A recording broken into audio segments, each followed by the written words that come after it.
Greetings. You're listening to Technically a Conversation, a podcast where we share an interesting topic or story with each other and hope you find it interesting as well. I'm one half of your host, Jose, and I'm joined, as always, by my lovely co-host, Isela. How are you doing today? I am lovely and fantastic. How are you? Doing great also, thank you. Great. Ready to get started?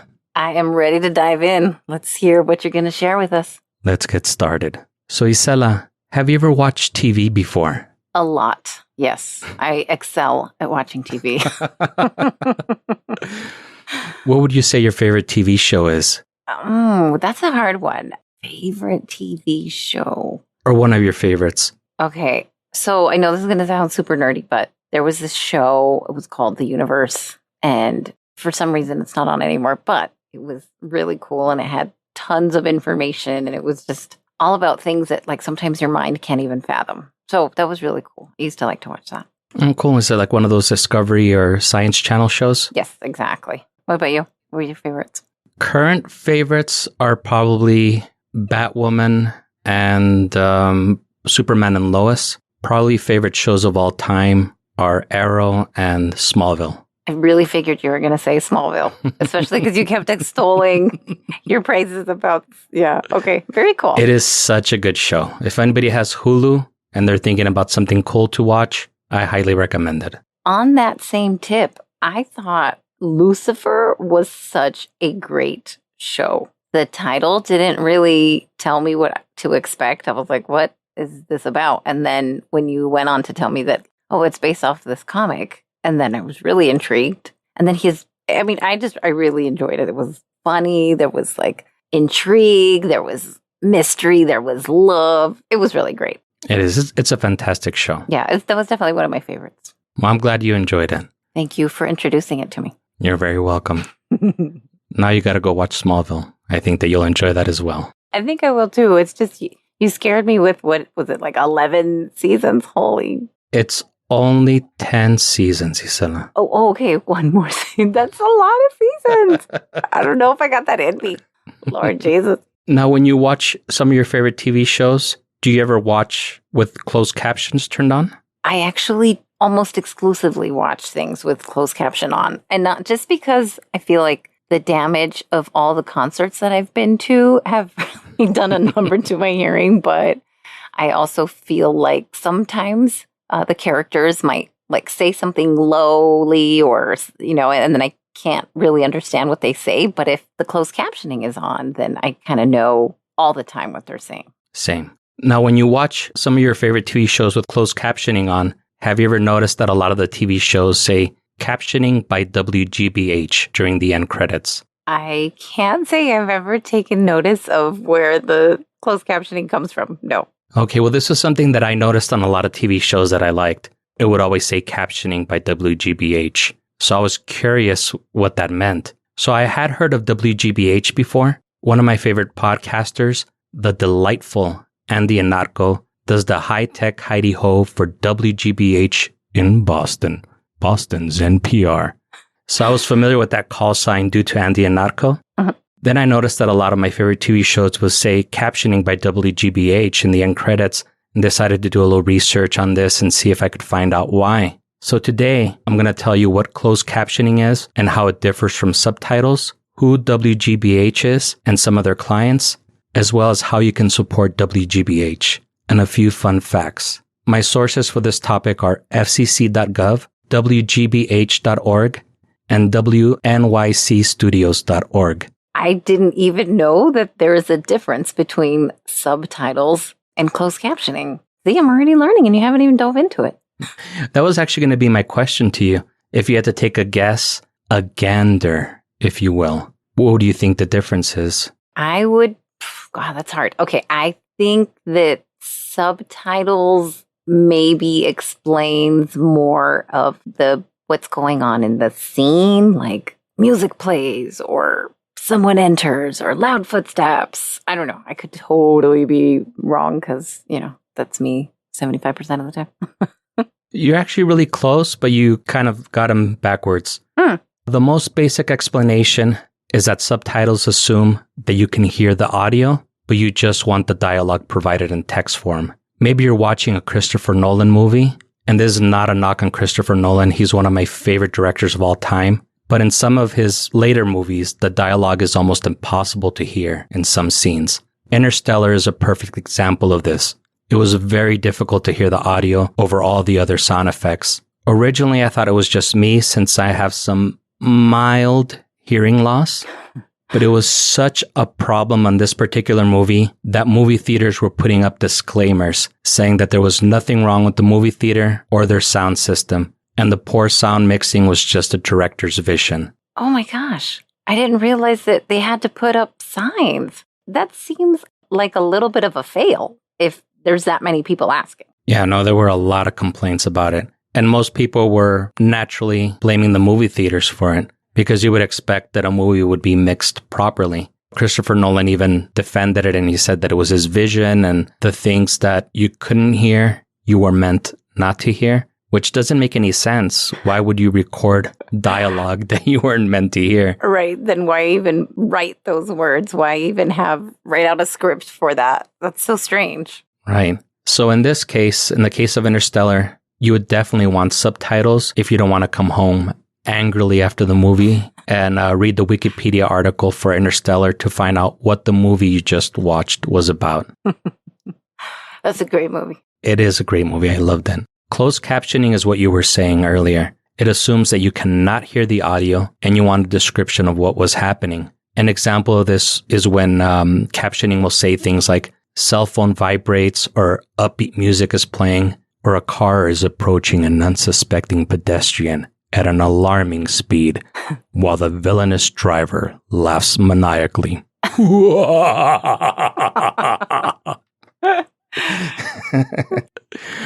Most movies and TV shows have the captions or subtitles done in advance since they are pre-recorded. But what about live events like the news or sports contests? Oh, true. For these events, there is usually a stenographer that listens to the live broadcast and types what they hear into a computer program that adds the captions to the live television signal. That's why there's usually a delay in what's going on the TV and what is displayed in the captions. This was demonstrated wonderfully on Attack of the Show. Did you ever watch Attack of the Show? No, I don't. I don't even think I've heard of that one. Of course not. You were popular and had friends. Oh, be quiet. Attack of the Show was a variety show aimed at geeks. They would focus primarily on things that appeal to geeks like sex and new tech, video games, and geek fandom. Olivia Munn and Chris Hardwick, which you've probably heard of, yes, are the most famous people to come out of that show. And I think that most teens and young men my age primarily watched it because of Olivia Munn and because we were hormone-crazed post-adolescent perverts. No. On Attack of the Show, since it was a live TV show on G4, they decided they wanted to test closed captioning for speed and accuracy and try and find out information about the person that was actually doing the captioning. So they started asking the stenographer questions during the show, and they would ask her to reply their questions in the captions. Wow. Since it was live, they watched themselves on TV to read her responses. They then started asking fill-in-the-blank questions to have the stenographer fill them in. They found out that her name was Kristen, and she was looking forward to drinking on the weekend. Oh my God. My kind of girl. Yeah, she's just like us. Oh my, this is like the coolest game of Mad Libs. Right? Yeah. And it was just so interesting watching it. I'll look for a clip of it and include it in the show notes if people want to see it. There's clips of it on YouTube. The particular clip that I found when I was doing research for this was on archive.org. Okay. But yeah, it was really fun to see it because they were just standing there in front of a TV and they would ask the question and then watch it back with the captions to see the captioner reply. That's awesome. So I know what you're thinking. What the hell does any of this have to do with WGBH, Boston's NPR? So let's take a quick break. Yeah. And I'll let you know when we come back. Awesome.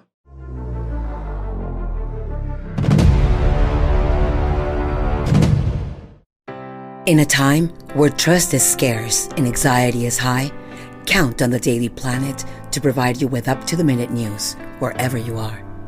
Our Pulitzer Prize-winning reporters ask all the hard questions, and our highly researched long-form exposés bring you all the facts to help you make an informed decision. We unveil the details on what's really going on behind the headlines, and our award-winning photographs come second to none. We cover everything in the greater metropolis area as well as world news, finance, sports, politics, and gossip to prepare you to be the most informed person in any room. Whenever a story happens, the Planet gets it first and has it webbed and in print while the New York Times is still fishing for sources. Be sure to subscribe to keep your finger on the pulse of all current events.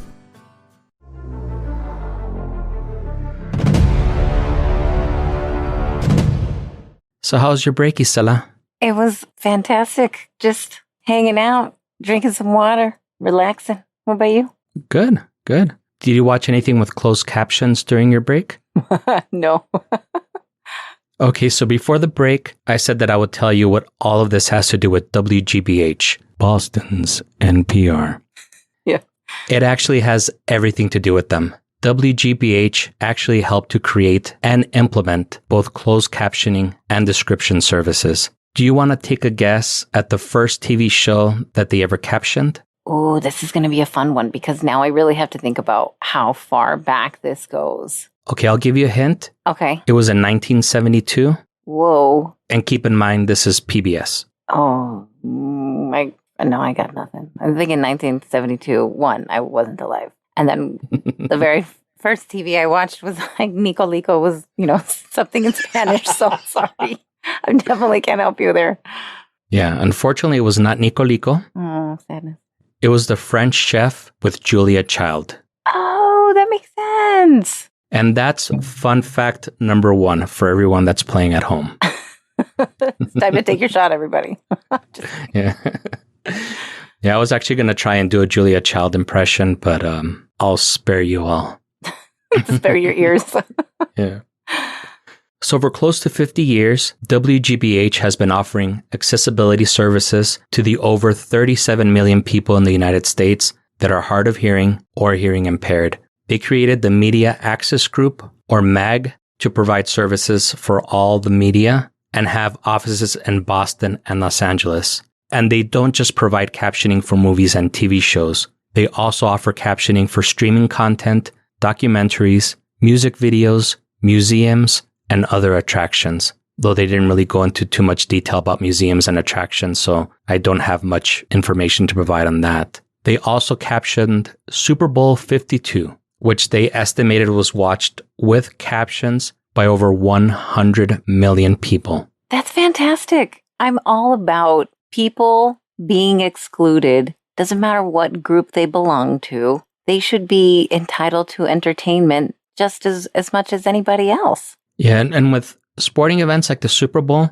captioning is even more important because a lot of times people are watching it in bars or restaurants or other noisy places. So in those scenarios, the sound isn't on, but they will put on the caption so that way people can read what the announcers are saying. That's an excellent point. That's funny. I didn't even think about that. Yeah, so that's why they estimated that over 100 million people will be watching it with captions. Right. Now, this wasn't the first American football game that they captioned. Being from Boston, they have a long-standing relationship with the Patriots and the Kraft Group, which owns the Patriots. They also provide captioning for other events at the Gillette Stadium, which I'm guessing is where the Boston Patriots play their home games. And they also do captioning for something called New England Revolution games. I didn't bother to Google what that was, but I'm assuming it's another sports contest. Although my mind immediately went to Dance Dance Revolution and New England Clam Chowder. Oh. Maybe we can start our own sport where we eat New England clam chowder while doing competitive dancing. That would be fabulous. Who would not want to see that? Even just trying to drink water, what a mess and fantastic. That is the best entertainment for like at least 2 minutes. Right? Yeah. So I know what you're thinking. What does it take to be able to caption something as boring as the Super Bowl?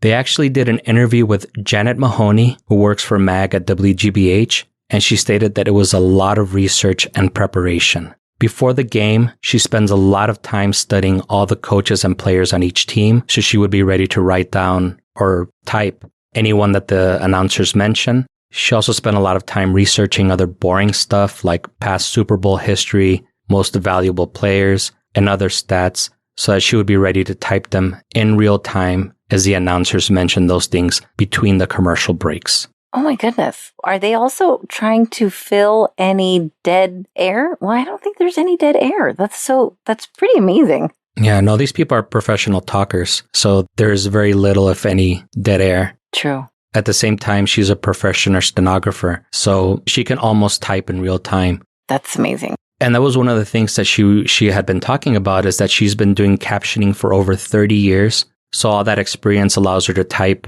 again, almost in real time and be able to tell different voices apart, even when spoken in rapid succession. What's even crazier is that she doesn't use a normal keyboard like we do. She uses a stenographer's keyboard, which allows her to form words quickly based on sounds rather than typing out each individual letter. The software uses a special dictionary that can be based around the Super Bowl. So they didn't go into too much detail about this, but I'm guessing when it autocorrects, it'll default to football jargon. And she also says that she has a special dictionary that she uses when she does the news. Wow. That's really fascinating. It is. And I'll try to remember to include a couple of the pictures of stenographers' keyboards in the Instagram and Twitter posts for this show, so you can get an idea of what I'm talking about. But from what I saw online, there really isn't a standardized keyboard. There are some that look like child's toys. There's others that look like they're devices from Star Trek. There was even this really cool one that looked like it came from the beautiful mind of H.R. Geiger.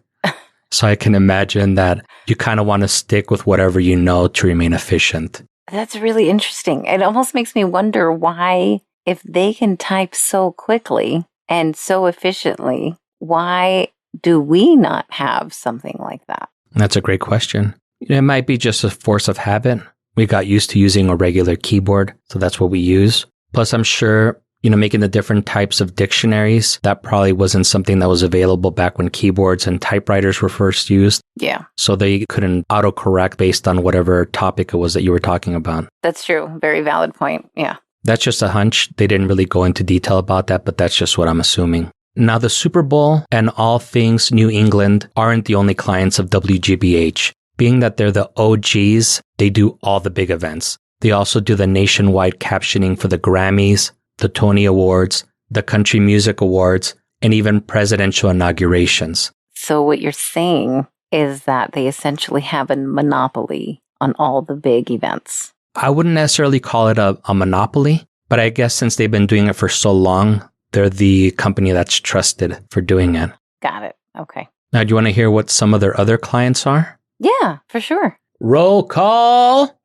Universal, Sony Pictures, CBS, Viacom, Amazon Studios, USA, 20th Century Fox, and whatever something called Focus Features is. What? You don't know who Focus Features is? I do not. They make these really cool, quirky movies like Eternal Sunshine of the Spotless Mind, the one with Jim Carrey and Kate Winslet. Maybe it would help if I had watched that movie. Oh my goodness. That was a little dagger to my heart. You should watch that movie. It's very cool. I'm not the biggest Jim Carrey fan, so normally that's a reason for me not to watch a movie. Totally understood. I really disliked him when he first started with, I don't know if Mask was one of his first ones or The Mask. I don't know. Even just watching him on those trailers, it was so melodramatic and overacted, and it was not funny to me. So I get it, but he went on to do some pretty decent roles, and that one was definitely one of them. I can't hate on him entirely, like hate his whole filmography. Right. I did really like Ace Ventura, and I did like Dumb and Dumber. Right. But then it just kind of seemed like he was always playing the same role. So I kind of got burned out. The same thing as like with Adam Sandler. He kind of always plays the same role. So there are movies that I definitely like from those two actors, but I can only take so much. Yeah. No, and you're right. Dumb and Dumber it's almost like one of those cult classics. It's fantastic, actually. I love that movie. Yeah, no, it's hilarious. I need to let my daughter watch it. I think she'll enjoy it. So sorry, I totally took us on a crazy tangent. That's fine. That's what this podcast is for, is to get derailed into crazy tangents. Even though it's technically a podcast. Technically a conversation. I know. I'm just kidding. Okay, go ahead. Sorry. There is a podcast that's called Technically a Podcast. I discovered that in doing research. Yeah. That's so funny. So yeah, no, we're not technically a podcast. I'm sure they're a great podcast. we're technically a conversation. We are. So if you think that what WGBH does is wonderful and you want to be a sponsor, you can visit wgbh.org/support if you would like to donate to them. They are a public broadcasting service, and like most PBS members, they rely mostly on donations. Although after doing that roll call, I'm sure they get a nice coin off of that. They do. But keep in mind, Captions isn't all that they do. They have a lot of different services that they offer the public, like a television station, a radio station, news outlet. Yeah. So the overhead's got to be pretty high too, generally. True. Plus they have to pay all the people to do that. True. Like I promised, I have a few fun facts about closed captioning services. And appropriately enough, these are from closedcaptionservice.com. I also stole a couple from a Mental Floss article by Scott Allen. Missed opportunity to be called Alan Scott. Now, I already gave you one fun fact earlier in the show. Right. So I'm going to give you a few more. 321 Contact was the first children's program to be closed captioned. It aired on PBS from March of 1980 to 1988. Do you want to guess the second children's show to be captioned? Would it be like Captain Kangaroo? Was that also PBS? Or what was that? What was the one with the Won't You Be Mine? Would you be mine? Would you be my neighbor? Mr. Rogers' Neighborhood? That guy, yes. It was not. The second children's show to be captioned was Sesame Street, which began airing later in 1980. It is also the longest running captioned children's program on television. That's awesome. That was one of my favorite shows growing up. Me too. Yeah. I love that. Yeah, although Snuffy looked a little scary sometimes, right? Like he would like kind of wave his trunk around, and then like one day he was just gonna like be too high and he was gonna knock somebody over or something. But I felt like he was gonna knock freaking Oscar out of his trash can or something. I always thought his trunk looked like an uncircumcised penis. Oh, wow. We went there. We went there in this episode. Holy hell. Yeah. We have that explicit parental warning for a reason, so we might as well take advantage of it. That's true. He did look a little strange. There's a funny joke where Dave Chappelle talks about how he was watching that show and he said, why was everybody always hating on Oscar the Grouch? They were like, God, you sure are a grouch, Oscar. You know, I'm like being mean to him or whatever. And then he said he was like, I would have been like, bitch, I live in a trash can. Of course it's going to be like this. Anyway, some of his earlier stand-up. I always liked Oscar the Grouch. He kept it 100. That's what I can definitely tell you. Maybe Cookie Monster was my favorite just because he had like a death metal voice. So I always could relate to that a little bit. Yeah. I thought Kermit was really sweet. Miss Piggy was way too much of a diva. I was sometimes annoyed by her. But Beaker was always the sweetest. He was. Yeah. He was a sweetheart. Beaker was the sweetest, even though I didn't understand him most of the time, which is probably another reason why I feel close to him. I'm like, oh my God, he's like me. And then you know the other one I really liked too? Fozzie Bear. Fozzie never gave up on giving his jokes, and nobody laughed at him. His little undying spirit was adorable. I can totally relate to him because most people don't laugh at my corny jokes either. So. That's not true. You're such a liar. The Sugar Bowl of January 1st, 1981 was the first live sporting event with captioning. I had no idea what that was and had initially thought that they meant the Super Bowl and was a typo, but the first Super Bowl to be captioned was on January 20th of 1985. So I did a little bit of research, and according to Google, the Sugar Bowl is an annual American college football game played in New Orleans, Louisiana. Oh. Played annually since January 1st, 1935. It is tied with the Orange Bowl and Sun Bowl as the second oldest bowl game in the country, surpassed only by the Rose Bowl game. So I'm sure those words mean things to people. Well, especially when you're talking football and we're in Texas.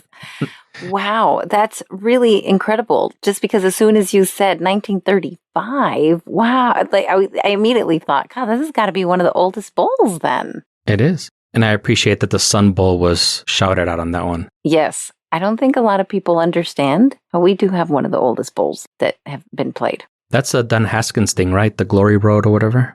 No, so the Sun Bowl is football and the Glory Road that you're talking about is basketball. We're crossing streams of our, of our Ghostbuster guns here. Yeah. In 1990, a law called the Television Decoder Circuitry Act of 1990 was passed, mandating that all televisions 13 inches or larger for sale in the U.S. contain caption decoders. Wow. Do you remember 13-inch TVs? I do remember 13-inch TVs. They were super sucky. Yeah. Yeah, they were not fun, but we thought they were the shit back in the day. True. Made a nice kitchen TV. Yes, I never had a kitchen TV. I felt like people who had kitchen TVs or even would mention that. I'm like, oh yeah, they rich. I do have a kitchen TV. I am anything but rich. I don't remember seeing your kitchen TV, but of course, it's not like I hang out there all the time. In 2006, the FCC ruled that all broadcast and cable television programs must include captioning. There are some exceptions, like ads that are less than 5 minutes and programs that air between 2 a.m. and 6 a.m. Probably because whatever they give at that time is not worth watching anyway. I feel like the FCC is doing you a solid on that one. Yeah, I would agree with you.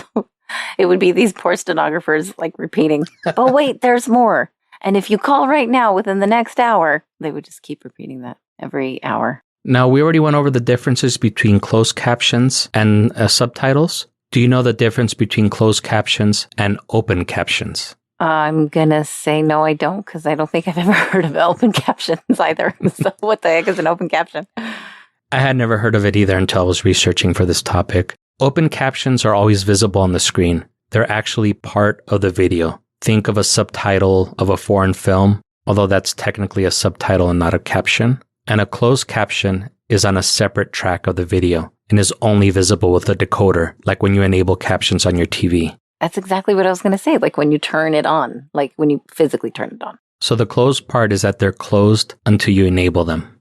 Now I get it. Okay. That is very interesting. I don't think I've seen too many things with open captions. Well, I mean, unless, like you said, maybe those foreign films, I guess, would be counted as them because we kind of import them in. True. Or if you're watching a movie where they show people from another country and they're speaking their native language, normally that is shown in open captions, but it's normally translated so that you know what they're talking about. That makes sense. And as they say in Japanese, owari. Owari. Nice. Look at you. You researched that too? Yeah, I did actually. Oh, wow. Very impressive. You had all this extra time on your hands. You're like, how else can I say this? No, not at all. I actually didn't have a lot of time to research on this one. Not as much as I would have wanted to. No, I know. And sometimes we just get on these, I think the one before that we had done, you end up going on these research tangents where you're like, wait, so how long did this happen? And did this ever happen before? And you just end up with like 12 different articles that you've read and 3 different videos that you've watched. Yeah, it ends up being pretty fun. I'll be perfectly honest with you. It is fun. Yeah. I just wish there were maybe 2 or 3 more hours in the day to be able to research everything and to be able to sleep as well. Yeah.